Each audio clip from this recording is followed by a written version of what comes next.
এতদিন আমরা RAM, CPU কিংবা কুলিং সিস্টেম সম্পর্কে জানলাম। এগুলো একটা সিস্টেমের খুবই ইম্পর্টেন্ট পার্ট। তবে একটা জিনিস কি ভেবে দেখেছেন, এগুলো কিন্তু নিজে থেকে চলতে পারে না বা ফাংশনেবল হয় না। এগুলোকে ফাংশনেবল করার জন্য কোথাও ইনস্টল করা লাগে, আর এই কাজটি করে থাকে মাদারবোর্ড। মাদারবোর্ডের র্যাম, সিপিইউ, স্টোরেজ এবং আদার জিনিসগুলো ইনস্টল করা লাগে, তারপরে এগুলো ফাংশনেবল হয় এবং এগুলো ভ্যালু বোঝা যায়। হ্যালো এভরিওয়ান, আমি জুবাই, সবাইকে স্বাগতম জানাচ্ছি স্মার্ট আর্নের নতুন আরেকটি ভিডিওতে। দেখতে দেখতে আমরা কিন্তু আমাদের কমটিআই প্লাস কোর 1 সিরিজের 6th এপিসোডে চলে এসেছি।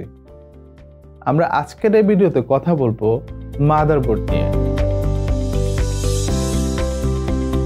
আপনি চাইলেই কিন্তু মার্কেট থেকে একটি মাদারবোর্ড এবং একটি কেস কিনতে পারেন। সবচেয়ে মজার ব্যাপার হচ্ছে এগুলো কিন্তু ফিট হয়ে যাবে। এর কারণ হচ্ছে ইন্ডাস্ট্রি স্ট্যান্ডার্ড আছে এগুলোর সাইজ এবং ডাইমেনশনের জন্য। পাওয়ার সাপ্লাই, মাদারবোর্ড কিংবা কেস সব কিছুর কিন্তু একটা ইন্ডাস্ট্রি স্ট্যান্ডার্ড আছে সাইজের জন্য। এগুলোকে বলা হয় ফর্ম ফ্যাক্টরস। A+ এক্সামের জন্য আমাদেরকে 4টা স্পেসিফিক ফর্ম ফ্যাক্টর সম্পর্কে জানতে হবে। এগুলো হচ্ছে ATX, মাইক্রো ATX, ITX কিংবা মিনি ITX। ATX হচ্ছে সবচেয়ে পুরনো technology, almost 20 years ago technology.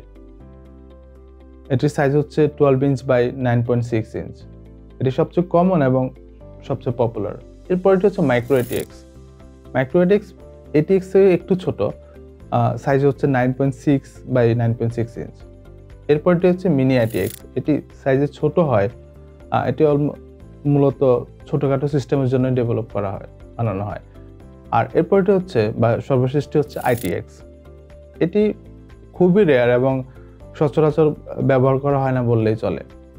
So আমরা বুঝতে পারি ATX হচ্ছে সবচেয়ে কমন এবং পপুলার। ফর্ম ফ্যাক্টর শুধুমাত্র মাদারবোর্ডের জন্য না, এটি পাওয়ার সাপ্লাই কিংবা আইও শিল্ডের জন্য প্রযোজ্য।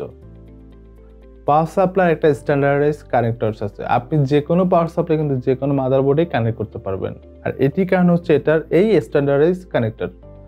আপনি এটির কানেক্টরগুলো মাদারবোর্ডের সাথে কানেক্ট করলেই কিন্তু আপনি সিস্টেমে পাওয়ার দিতে পারবেন। এছাড়া আরেকটি ইম্পর্টেন্ট জিনিস হচ্ছে আইও শিল্ড।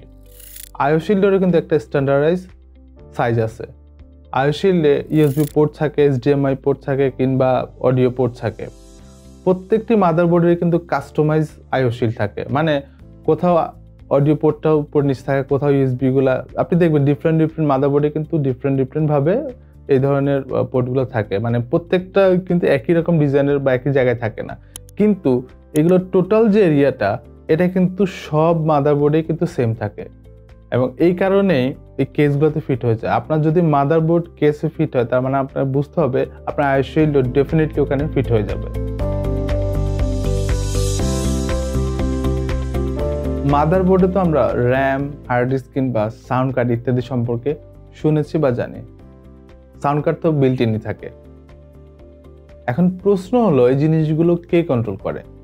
আপনি যদি একটু খেয়াল করেন তাহলে দেখবেন মাদারবোর্ডে ছোট ছোট কিছু চিপ থাকে। প্রথম দিকের মাদারবোর্ডগুলোতে এই ছোট ছোট চিপগুলো প্রত্যেকটা জিনিসকে আলাদা আলাদাভাবে কন্ট্রোল করতো। যেমন মাউস কন্ট্রোল করতো একটা চিপ, কিবোর্ড কন্ট্রোল করতো একটা চিপ, সাউন্ড কার্ড কন্ট্রোল করতো একটা চিপ, বা আপনার GPU কন্ট্রোল করতো অন্য একটা চিপ। কিন্তু আস্তে আস্তে টেকনোলজি আপডেট হলো এবং অনেকগুলো চিপ থেকে কমে একটা বা দুটো চিপে চলে আসলো। আর এই চিপগুলোকে বলা হয় চিপ সেটস। আপডেট হওয়ার পরে প্রথম দিকে দুইটা চিপ সেটস থাকতো, একটা হচ্ছে নর্থ ব্রিজ এবং একটা হচ্ছে সাউথ ব্রিজ। এরপর যখন টেকনোলজি আরও আপডেট হলো, বিশেষ করে মডার্ন যে মাদারবোর্ড এগুলোতে একটা চিপ সেটস থাকে। আপনার এই চিপ সেটসগুলোই কিন্তু নির্ধারণ করে আপনার সিস্টেমে কতটুক বা টোটাল কতটুক র্যাম থাকবে বা কয়টা র্যাম থাকবে, কয়টা র্যাম স্লট থাকবে। এগুলোই কিন্তু নির্ধারণ করে আপনি টোটাল কতটা হার্ড ডিস্ক ইউজ করতে পারবেন। এটাই কিন্তু ডিসাইড করে আপনার সিস্টেমে কতটুক GPU আপনি ইউজ করতে পারবেন এবং এটার স্পিড কত হবে। আরেকটা জিনিস বলা যায়, আপনি একটা মাদারবোর্ড কিনছেন মানে আপনি একটা চিপ সেটসই কিনছেন। সো আপনি যখন একটা মাদারবোর্ড কিনতে যাবেন, চিপ সেট সম্পর্কে অবশ্যই একটু ঘাটাঘাটি করে যাবেন, কারণ এটি আপনার পুরো সিস্টেমকে কন্ট্রোল করে। মাদারবোর্ড হচ্ছে ব্যাকবোন অফ PC। এটিকে অনেকে মেইন বোর্ড বা সিস্টেম বোর্ডে বলে থাকে, যে যেভাবে খুশি বলে। সঠিক মাদারবোর্ড চুজ করা কিন্তু খুবই ইম্পর্টেন্ট। আপনি প্রথমে এটা শিওর হন যে আপনার সিস্টেমটা আপনি কোন কাজে ব্যবহার করবেন। আপনি কি প্রফেশনাল কাজে ব্যবহার করবেন, নাকি গেমিংয়ের ক্ষেত্রে, নাকি অন্য কোনো নর্মাল কাজের ক্ষেত্রে। তারপরে আপনি ডিসাইড করুন আপনার সিস্টেমটি কি হবে, সেটি কি ডেস্কটপ হবে, নাকি ল্যাপটপ হবে, নাকি সার্ভার সিস্টেম হবে। আচ্ছা চলুন আমরা নিজেরা একটা সিস্টেম ডেভেলপ করে দেখি। এক্সাম্পল হিসেবে প্রথমে আমি ইন্টেল কোর i5 10 জেনে একটা সিপিইউ নিলাম, প্রসেসর নিলাম। তার মানে আমার কিন্তু এখন LGA সকেটস লাগবে। LGA সম্পর্কে তো আমরা জানি, আমি প্রিভিয়াস ভিডিওতে দেখেছি। তারপরে আরেকটা জিনিস ডিসাইড করে নিন, সেটা হচ্ছে আপনার ফর্ম ফ্যাক্টর সম্পর্কে। আপনি কি ATX নেবেন, নাকি মাইক্রো ATX নেবেন, নাকি অন্য কিছু।